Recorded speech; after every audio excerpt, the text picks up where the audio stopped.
All right, so how I usually like to start is just getting a sense of who's in the room. So who is within 1 year in business? So a newer licensee. All right, cool, less of us. Who's been in business for 3 years? Less. Cool, 3 years and less. So everyone's here is pretty experienced, which is great.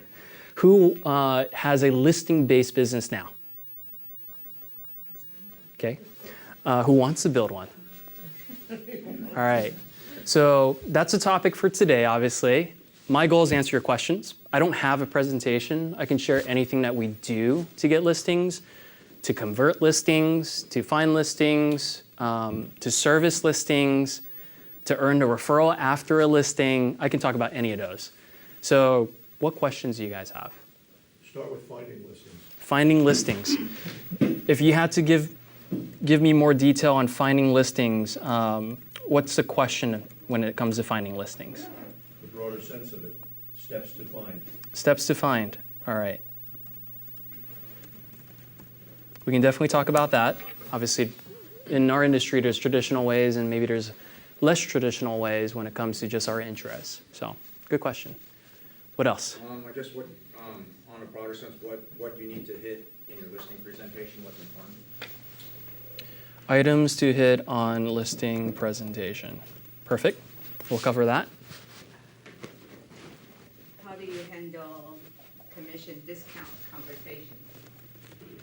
Because that's coming with all the changes. Well, we have competitors that are discounters now, right? And we also have, you know, the conversation of the lawsuits. So, is anyone in this office a part of Gary's mastermind? Maybe? Either way, I'll share what Gary was talking about when we met early last month. Because he was, I mean, it's been over a month, so things have changed too. There's more new lawsuits, but I'll share my notes from that conversation that he had. What else?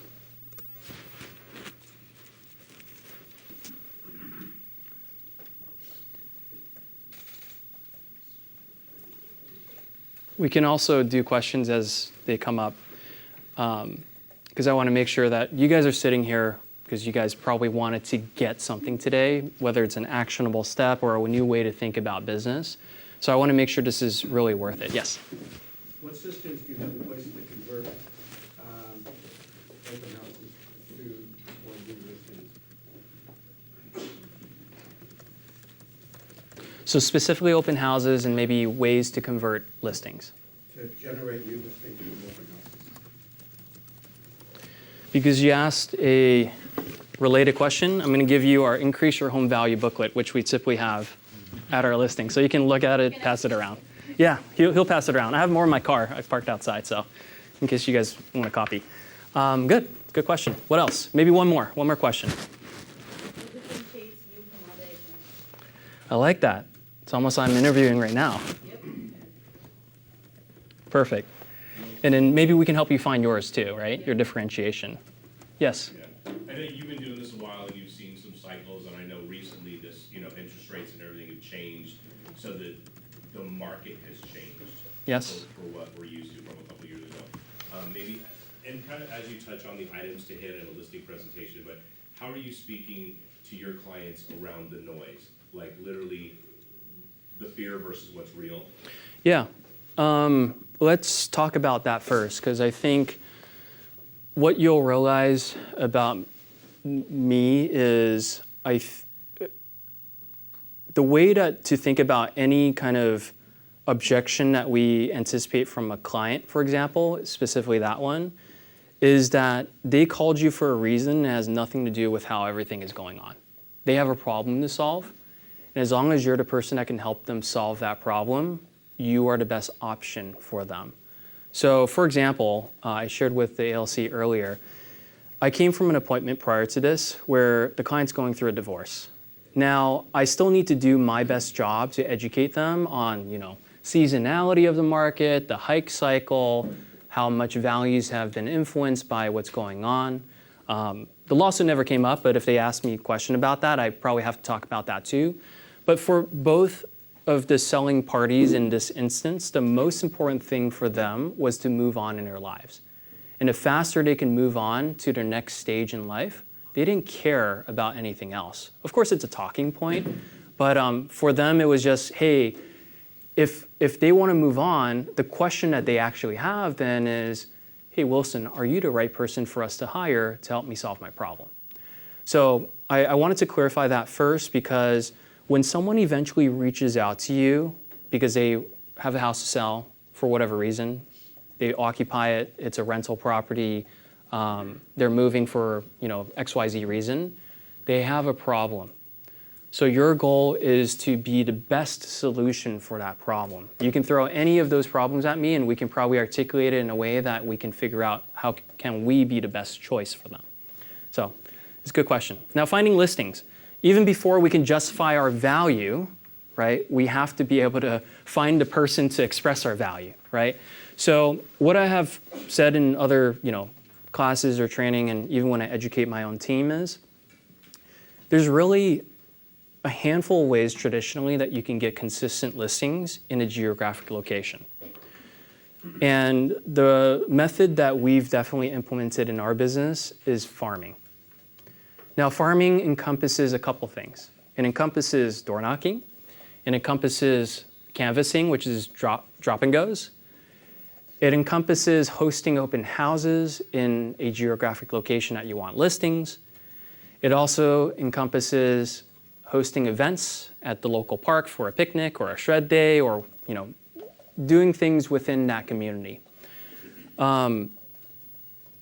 Farming is really effective because if you look across any neighborhood that you can door knock or you can canvass, because there's certain restrictions of townhomes and condos, CC&Rs restrict solicitations, it's posted when you go to the private lots and all that, where let's just take the most canvassable or the most farmable area is typically a resale single family residence neighborhood. Let's just take that. If you look at the average of occupancy rates, on average, the more affluent, it leans higher. The less affluent, it leans a little lower in terms of owner-occupant versus absentee ratios. So one of the first things when it comes to farming is understanding the dynamics of the numbers of what you're dealing with, because it's going to guide you so that you can make good decisions. So here's what I mean. If it's a more affluent area and 90% is owner-occupied, 9 out of 10 doors that you hit, or 9 out of 10 conversations that you have, is actually a listing opportunity. Because the other 1 out of 10 is a tenant, right? So if you had to choose, obviously, if you have an hour to spend canvassing that day, you want to have more seller conversations, right? Especially if we're looking for listings. But the barrier to entry for a more affluent area is they might have taken an additional move up or two and they have established relationships, or they're a little bit more well-established just who they are, where they have stronger relationships and bonds with other professionals. So the barrier to entry is something else that you should be mindful of. So the way that we built our farm was I intentionally picked a less affluent area because no one wanted to focus their business there. But at the end of the day, no matter the price point being $500,000 or $3 million, it's a human being with, what we said earlier, a problem. And they have to first feel comfortable raising their hand, or another way of saying calling you or emailing you or typing something in your website to say, hey, I have a problem and I received something from you, or you're top of mind because of XYZ reason. So first is understanding occupancy rates. Next is understanding turnover rates, which is going to be very similar across the board. So it's not going to vary so much that you're going to pick one over the other. And last, which I think is the most important part, is what percentage market share do the top 3 agents in that area have right now? If you go into my marketplace where I have a 10% market share for listings, and that's only one person, it's going to be hard because you're probably going to face me every listing conversation. Now, notice I said hard, but not impossible, because all of us have different value propositions, will relate to different people, where we could still win. But if the ratio of winning is going to be lower, then we just have to back it up to the decision of picking the farm with the best practice of competition, turnover rate, owner occupancy rates, etc. So finding listings for us is farming. Farming nowadays is 2 postcards a month, 2 picnics a year, a shred day a year, educational events a year. What else do we do? We send out movie invites a year, so 1 movie event. And the most important thing that they see is also for sale signs, which is proof of concept that you're actually helping people in that area. But I understand if you guys are starting brand new, you don't have a farm. You don't put signs out yet, right? And occasionally there might be an open house opportunity in the area that you want to service. But to fight for and get that listing opportunity, given that our market has been a strong seller's market, there's not that many open houses to hold. So that leaves us with really maybe less than a handful of things that we could do to be in front of these people. Can anyone guess what that is? Door knocking and farming. There's no easy button to replace the fact that if we just go out there and have face-to-face conversations, just like I am having with you today, that we're going to build some sort of connection, even if I'm not talking with you one-on-one, right? When I leave this room today, hopefully there's takeaways where if I contributed and added value in your business, maybe one day when you have a listing opportunity in South City and you want to partner with me, you might call me because I helped you and I helped you understand it. And at the same time, we want to convert that listing to the highest percentage as we can, right? So anyways, the idea is adding value. In anything that you do and anyone that you encounter, add value. And the reason why we're in this room today is because we can make a choice. We can make a choice of having conversations with buyers and having conversations with sellers. There's no wrong answer, but if you want to build your business with intention, the one that provides more value for your long term of your business and the one that provides more leverage so you do more with less time, which means you earn more with less time, is listings. So maybe the best thing I can give you is a recipe. If I were to restart my farm, what would I do? I would look at competition. That's the only thing I would look at. If the top 3 agents don't have 10%, that's a great farm in my eyes because they don't have dominant market share. I would potentially pick that. But before I pick a farm, I would look at 3 to 5. Out of the 3 to 5, it doesn't matter how I feel about the neighborhood. It matters what's my barrier to entry. Because at the end of the day, we represent clients and they have a problem, I want to solve it. And the easier I can get to the point where I can earn their trust to solve it, that's all I care about. Next, I've selected my farm. People are going to ask me the question of 500, 1,000, 2,000 doors. What's the right answer? The right answer depends on how much time you can spend, because I believe that spending time more than money, especially if you're starting your farm efforts, you will prove to yourself that you earned the right to spend your money in the farm. So what does that look like? Let's say it's 1,000 doors. And if you're going to start by canvassing, in my neighborhoods, the lots are about 5,000 square feet. I can canvass, which means I go door to door and leave something snug because it's windy, 75 doors per hour. If I have 1,000 divided by 75, how many hours of work is that? Can someone do the math? It's like 16. Anyone have a calculator? Let me pull it up. What was that again? 1,000 divided by 75. 13.33. 13.33. That's 13, let's round up. Let's say 14 hours of work. Now, fun question. How frequent do you think you have to be in front of each neighbor in your farm? Twice a year? 4 times a year. Once a month. Ideally, once a month. I'll give you some examples. I used to do once a month until I talked to a friend of mine, which some of you guys might know in this area, who's a top agent in Saratoga. Do you guys know? Andy Say. Andy Say said, hey, you got to bump up your mailings to 2 times a month if you really want to gain market share. And there's 3 things that he does in farming. Goes out there, market update, when in the beginning of his career, and now it's all mail. 2 times a month. He has 1 billboard, and he advertises on shopping carts. And that has allowed him to be the top agent in Saratoga for probably the 5, 10, 15 last couple of years. So we do postcards 2 times a month, but if I was restarting again in a new farm, I would at least spend FaceTime in the neighborhood once a month per door. And then we broke down the math, it's 14 hours per month. Do you guys think you can find 14 hours per month? Let's break it down by week. If there's 4 weeks in a month, 14 divided by 4 is 3 point, how many hours per week? 2.5. Now let's round it because we're a little slower paced. We're just starting out. Let's say it's 4 hours per week, and we work 5 days a week. So what's a full-time job? How many hours? 40 hours. Okay, so can we commit 10%, which is 4 hours in 1 week? If I told you the end result a year later from today is if you do 4 hours a week or 2 hours for 2 days of a week, 10 hours or 10% of your work, and next year you'll have a handful of listings in, let me back up, you'll have a handful of listing opportunities in your farm, would you do it? The hard part is being consistent. Yes? What's the first thing you say to me when I open my door to you? Okay.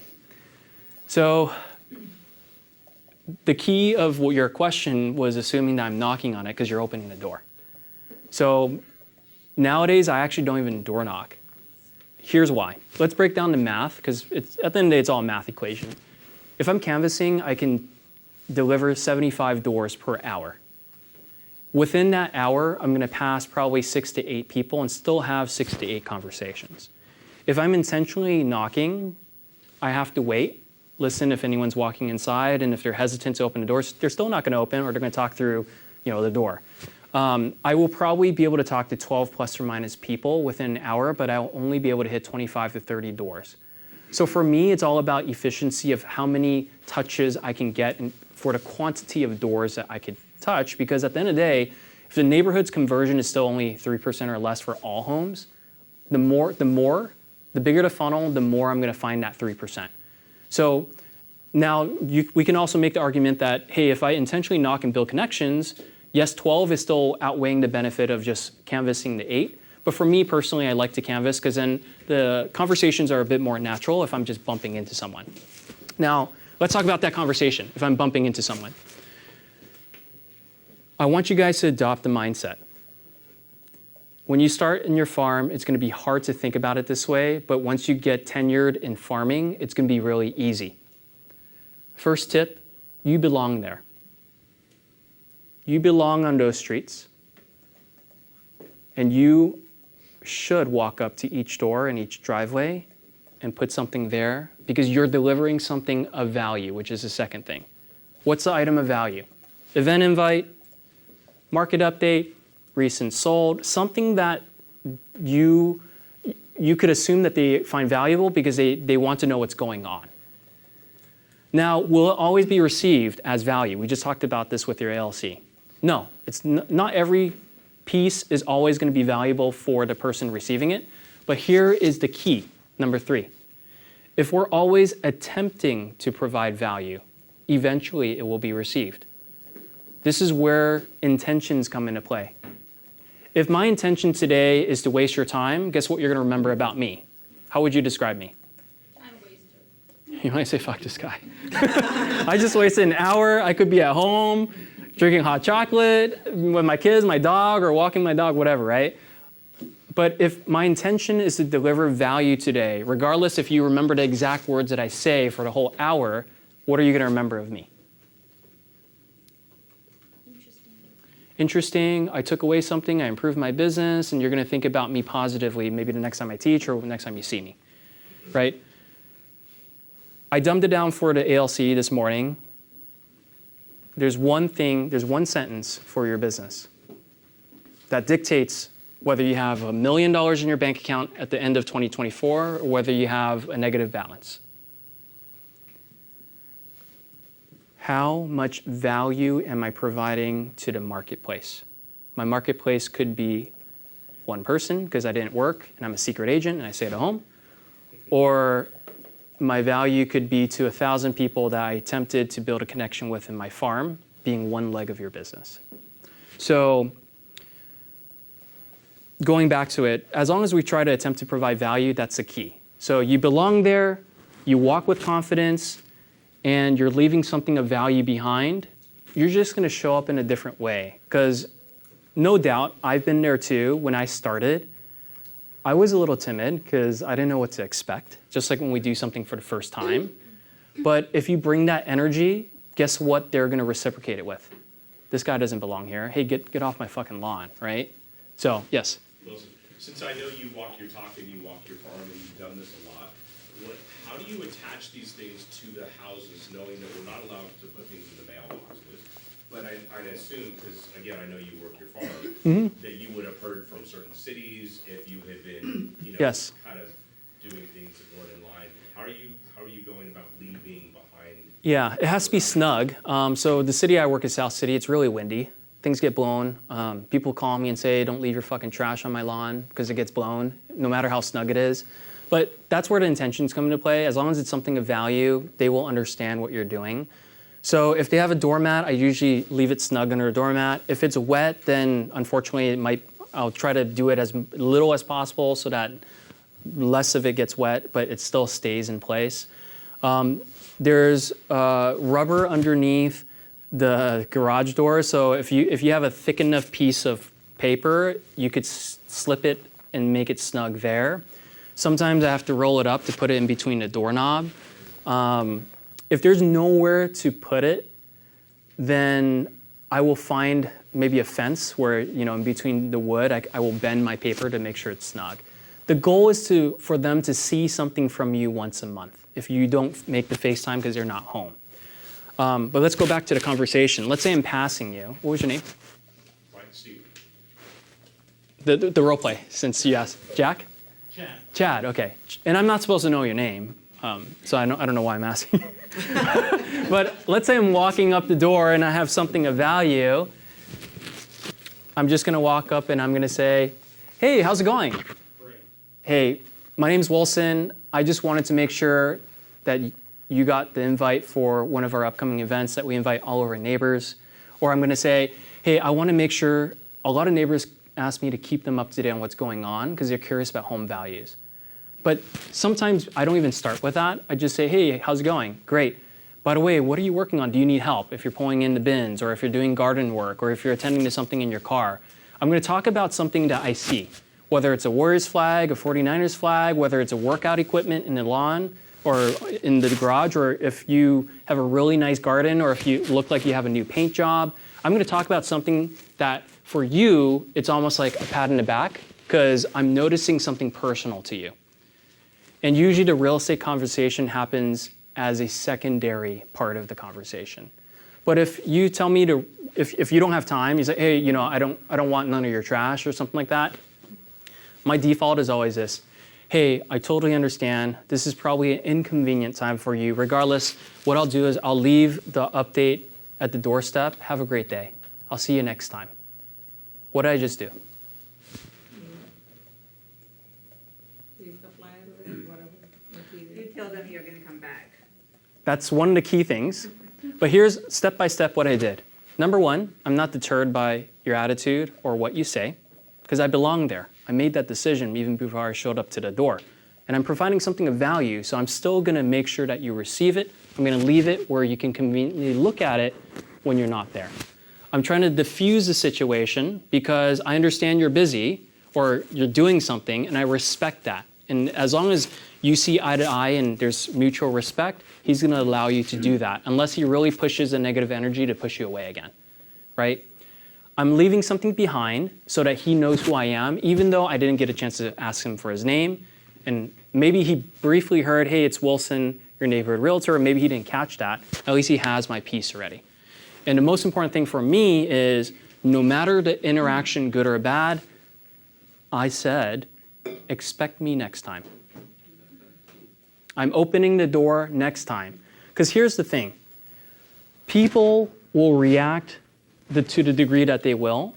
And if they put themselves on a pedestal, it's our job to make it easy for them to step down. It's not their job. If we make him feel bad, guess what? He remembers you, made him feel bad, negative connotation, never engage this person. But your goal is to make it so that even if he's having a bad day, your goal is the next time you have a conversation, it just moves the relationship forward, even if it's a hi-bye relationship. There will be mutual respect there. So what you're looking for when you go out and let's say you farm an hour and you have 8 of these interactions, if you can find one person to keep in touch with, I would consider that a win. Because if that's 2 hours per week, that's 2 adds to the database. If that's 4 weeks in a month, that's 8 adds to the database. In a year, that's 8 times 12. That's almost 100 people of quality conversations you had, not even including the remaining 900 whatever, if your farm is 1,000, of 12 pieces of high value impact that you're attempting to provide. So let's summarize what we did here. In 12 months, they got something from you once a month. You're starting off with spending your time, not your money. I didn't say this, you can print it at your office. I don't know if they track how much print you guys do, but that's probably the most cost-effective way for you to do it. And then you need to prove to yourself that the moment someone finally raises their hand and calls you or registers on your website, hey, I'm thinking about this, you left this behind, seems like you do a lot of work here, call me. Or, hey, I've been thinking about understanding my value because I need a refinance. Or, hey, I have a leak and I need a replacement of the roof. Your goal is to capture all of these requests, no matter if there's a sale or not, so you can help them solve a problem. If you can solve a small problem with speed, efficiency, and tact, you could probably prove to them that you can solve a bigger problem, like helping them sell their home. So you're looking for these small wins, 1 ad per hour, conversations in passing, and eventually that'll lead to business. And then as you close your first, your second, your third, guess what you've proved to yourself that has run full cycle? You belong there. You belong there, you should get business, you could improve your listing process, you do get better results because you care about these 1,000 families or individuals. So that's farming and finding listings. You have a question? If I'm farming an area that I don't live in, Yep. how do I overcome that imposter syndrome that I might feel? So when I picked South City, I didn't live there, I didn't know anyone that lived there, I didn't go to school there, I didn't own property there, so I went through that too. I think as you go out there and you have something of value, and here's how you can quantify value too that you might not think of. Ever since COVID, and especially right after COVID, what did human beings miss? Social interaction. Social interaction, being cared for, even if it's a stranger, and just having a conversation with people that they typically wouldn't now because we have to keep 6 feet of distance. That's like built into our psychology now. If someone's walking by the sidewalk, I'll walk around, right? So people still miss that. You know, as the most introverted person, I still need a certain degree of interaction every day, and hence why I feel okay doing this and being out there in my farm. So with that, let's go back to value. Value is as simple as being present and saying hi and say, hey, how's your day today? And having a genuine conversation. Now, if you feel like you don't belong there, it's going to sound like this. Oh, hey, how's it going today? It's a little more awkward, and they'll sense it, and they'll be like, what the hell are you doing here? Like, what do you want? But if you belong there, they're going to question less why you're there, but be more curious about, like, what are you trying to sell or what do you have to offer, which you'll in turn express that you're not selling anything, you're just giving information. So I think that imposter syndrome is something that is best overcome once you do maybe 5 hours. Once you do 5 hours and you just go out there and you just commit to, I'm going to do 5 hours no matter if someone slams the door, points the gun at me, has their mowing lawn like this way, it doesn't matter. I'm just going to go out there for 5 hours to prove to myself that I belong there. And if I could do 5 hours, I can do 10. If I can do 10, I can do 20. And then it'll build a reputation with yourself that you're doing what you said you would. And sooner, hopefully, rather than later, you'll get that first listing call. And we can talk about that too. So, items on the listing presentation. Let's run through this. Can I ask one thing before you start that? Yes. Cold calling, social media, you haven't touched on any of that. Yeah, you know, as big as I am on social media, and you know, we have salaried editors and you know, videographers, I've gotten a minority of my business from social media. Now, I'll distinguish two different things. There is social media, and there is social proof. Social media is your personal Facebook page, is your Instagram page, is your TikTok account. Social proof is your Google page, business page, is your Yelp account, is your Facebook business page with reviews, is your home light profile. Social proof is also your website and how findable you are when someone types your name, because nowadays consumers are really smart. Before they call you off a postcard, they're going to vet who you are. If they can find you and it checks out, then they'll call you or register on your website.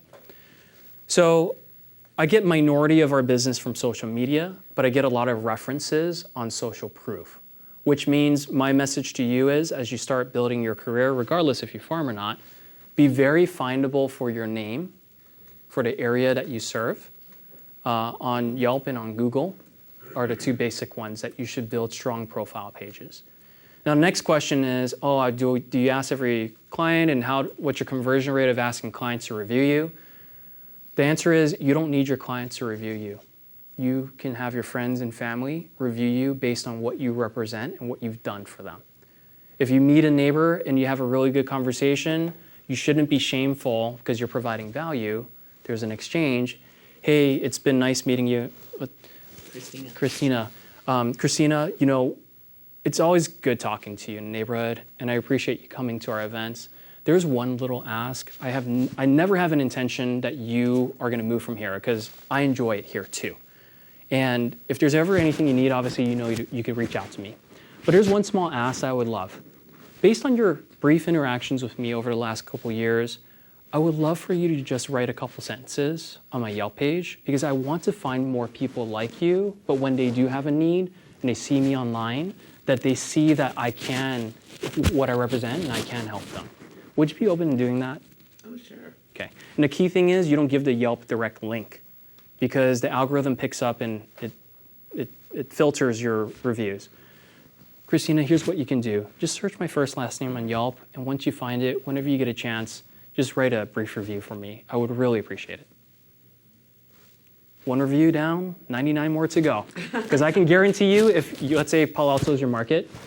In Palo Alto, the top agent probably has 100 or more reviews. Once you hit 100, you're top 3.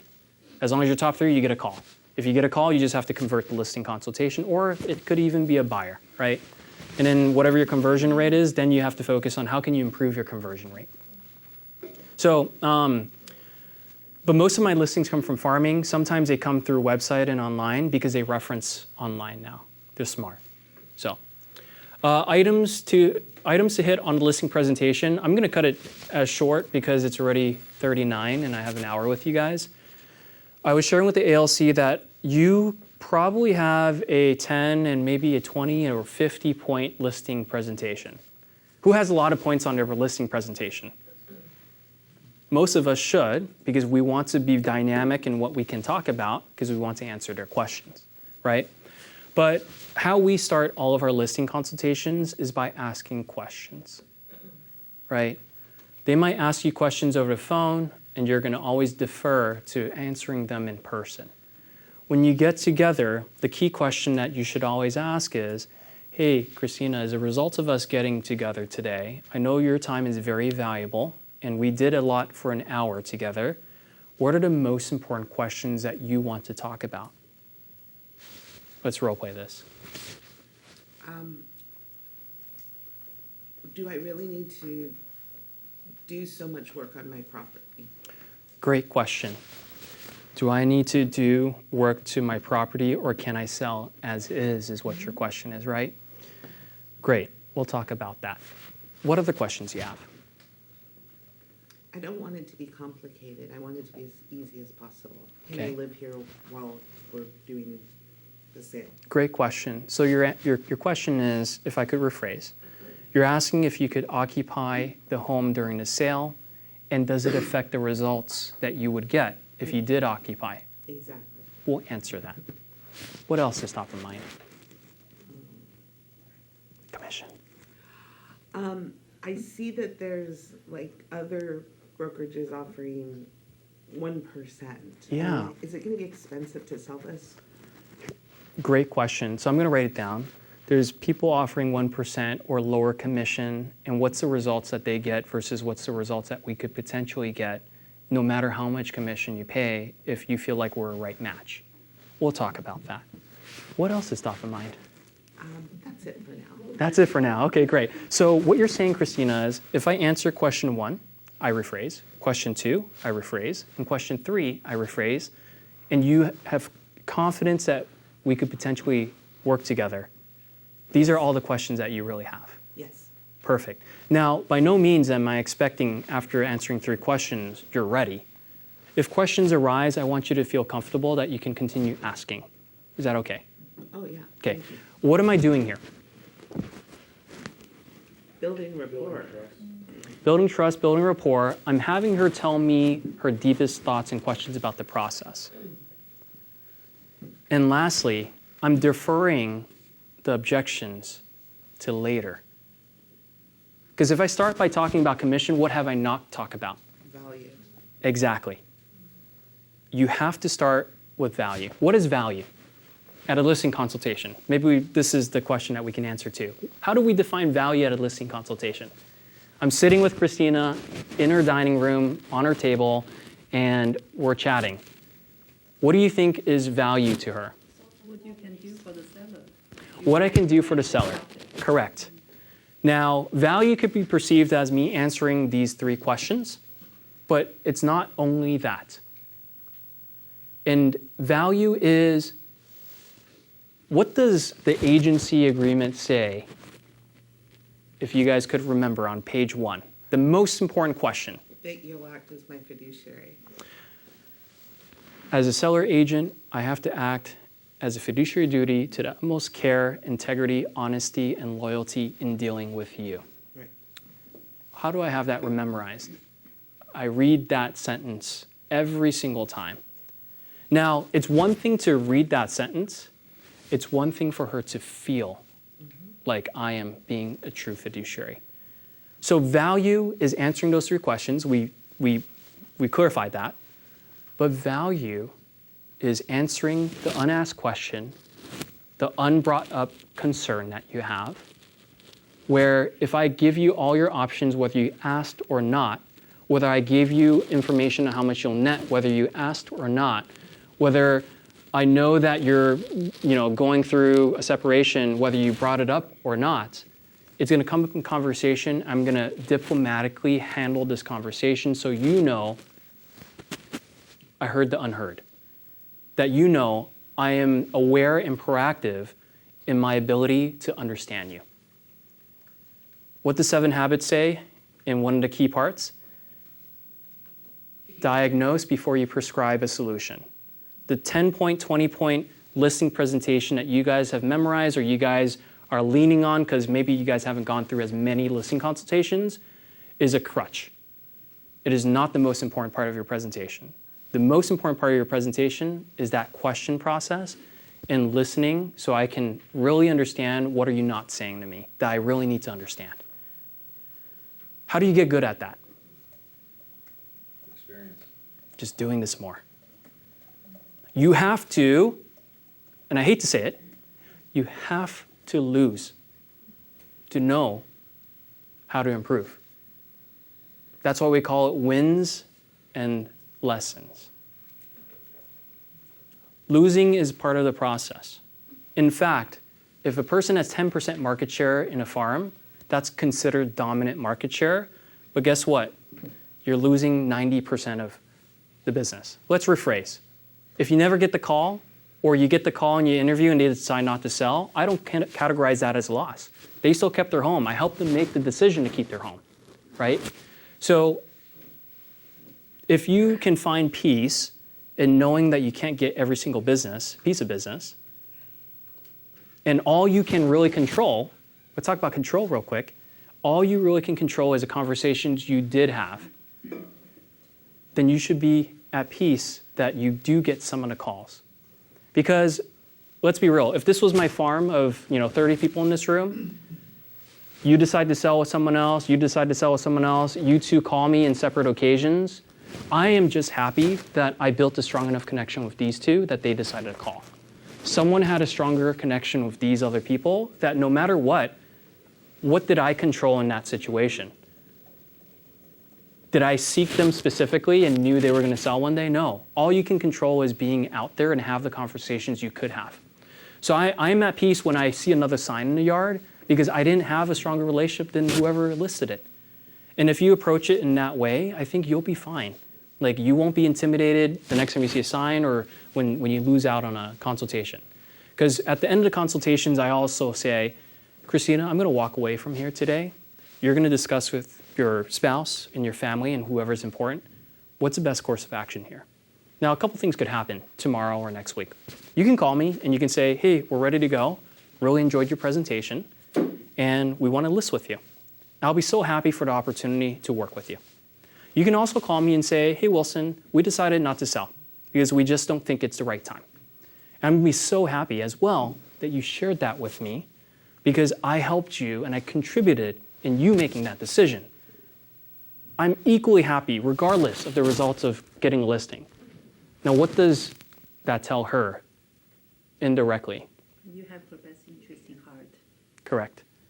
The whole point of the listing consultation is that right there. You are a fiduciary and you have her best interests. You're not forcing anything for her to do. Because if she feels that, guess who she's going to call first when she has a question or she has a decision? You. Because I made it easier for her to approach me, just like I made it at the farming when I'm at the door. Do you ask the seller, like, who else are you interviewing at the presentation? I Do will. you know how to overcome objections? There's better questions to ask. It's the same question that you probably could think of at an open house.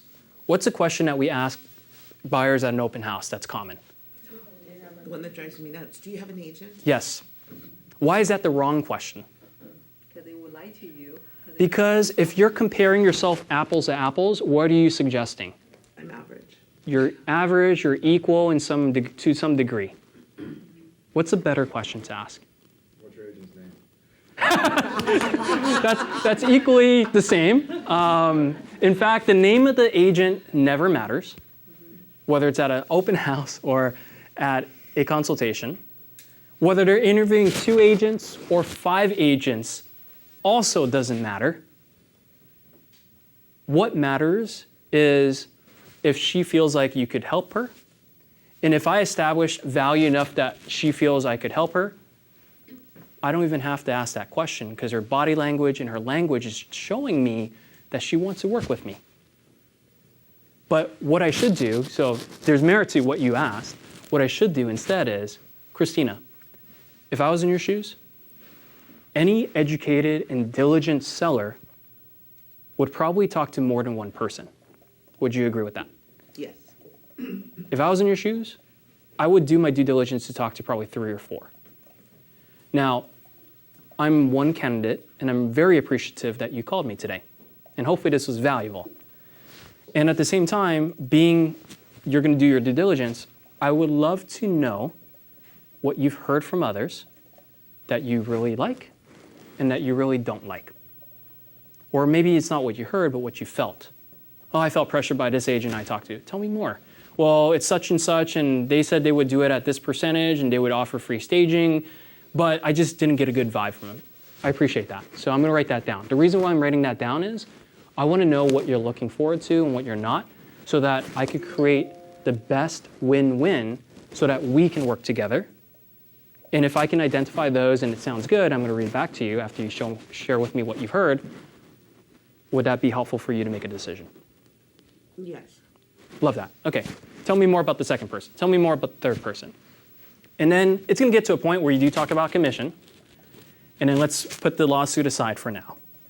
Let's say it's been established in her mind that in the market there is a co-op agreement and that to encourage the right behavior from the buyer agents, she needs to offer, commission. And we have our rate for representing listing. Let's just say that's 5% for simplicity.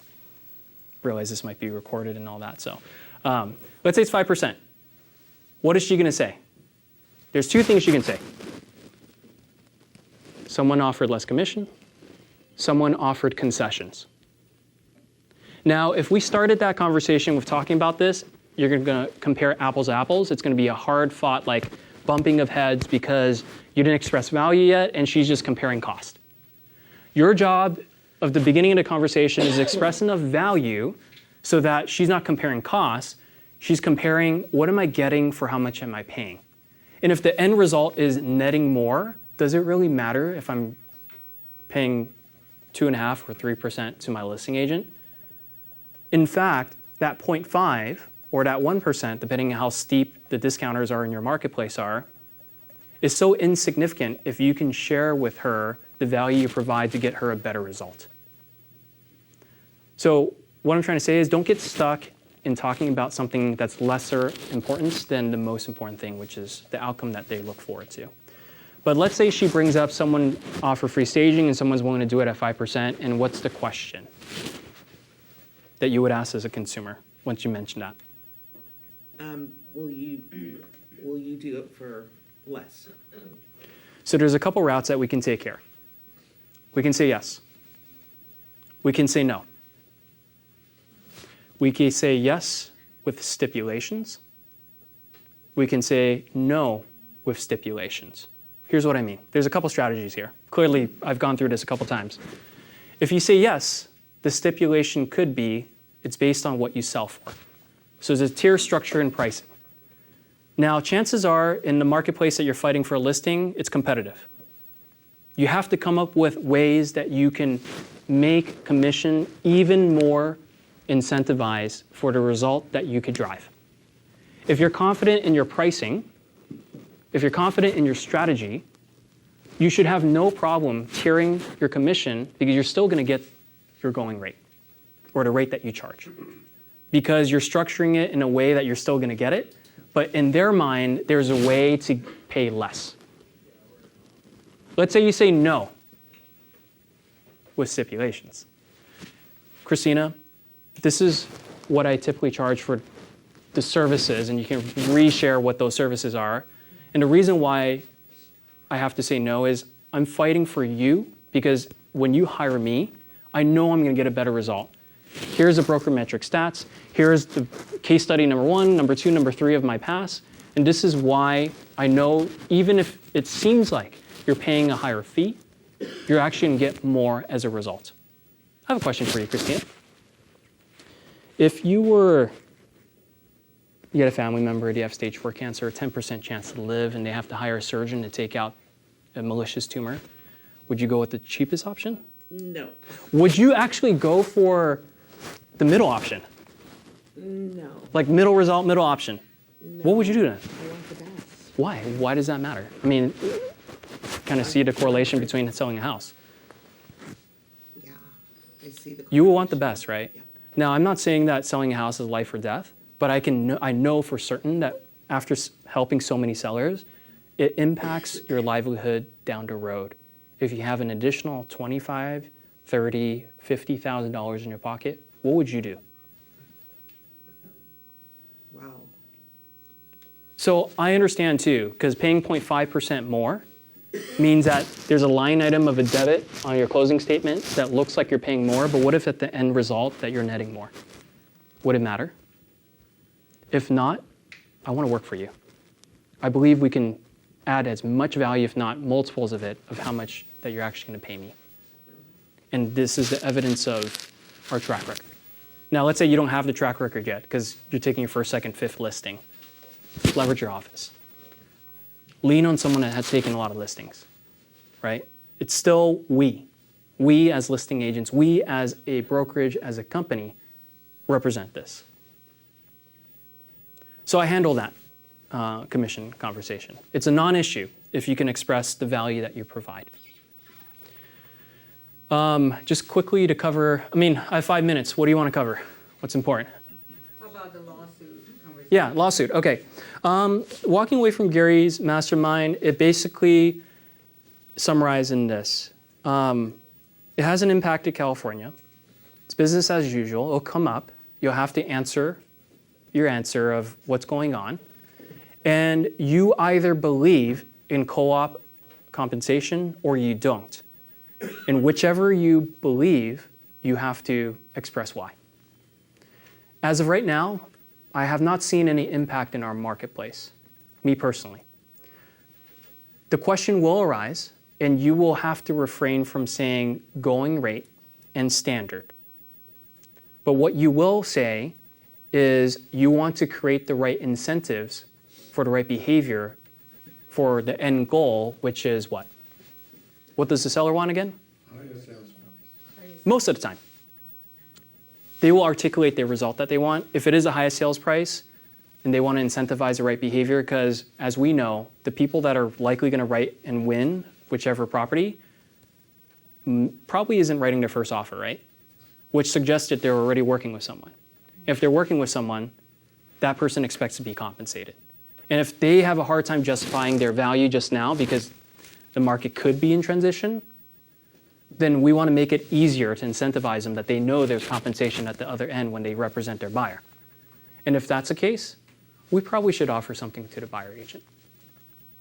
So if you can walk through that process with your client and make them come to the conclusion, so you're suggesting I should offer a co-op, I'll say 99 of 100 listings I see on the MLS right now offer a co-op. So I think it would be wise based on the numbers that we offer something. How much? Well, majority of them are currently showing 2.5, 2.5, 2.5. I'm not lying to you. Here's the MLS. Here's you can see it. So what do you think you should offer? 2.5? Your decision. I can't say, yeah, you have to now. Right? I can't say, that's a going rate. You should. You have to come to that conclusion. So what did I miss? Systems to convert at open houses. I have a little guide that might be going around. It's what we do to improve a house for sale. And the key is to educate, is not to sell. At any moment when someone asks you a question, is to educate them. By educating them, you will empower them to make a decision. And whether it's a talking point of this, or whether it's a talking point of what's going on in the market, or what's going to happen to rates, educate them because they're going to find value in that. Differentiation from other agents. I'll tell you this, if I get the consultation, my consultation style is just like how I present it to you, except a lot less talking. I would encourage the client to talk more. But let's say we walk away from here today, we spent an hour today, what are you going to remember about me? And you don't have to say nice things just because I'm here. What do you remember? Very personable. Thank you. You ask questions. I ask questions. You start out a conversation making the other party feels like you genuinely care about what their concerns are. And then I think the last part of, at least my style, and then you guys could determine what your kind of winning points are, is I think if I am focused on the right things, I could be very articulate and I could be diplomatic in giving my answers, which if I can do it in a consultation setting, I could probably do it in handling agents, in handling open house guests. And obviously we didn't even talk about the little value add things from negotiations to preparation to what we can take off your plate as a seller that adds value to you. So it's taking time and effort and money away that you would otherwise need to spend if you were working with someone else. So yeah, that's what I would say. Like if you had to leave behind a listing, your last listing consultation or last 3, what do you think the seller would say about your consultation? If it's not the words that you want it to be, then it's time to revisit how you handle your consultations. And then the Caroline Huo quote, which you guys know is lead of KW Luxury, when she used to teach a class, and she's a big referral-based business person, is how referable are you?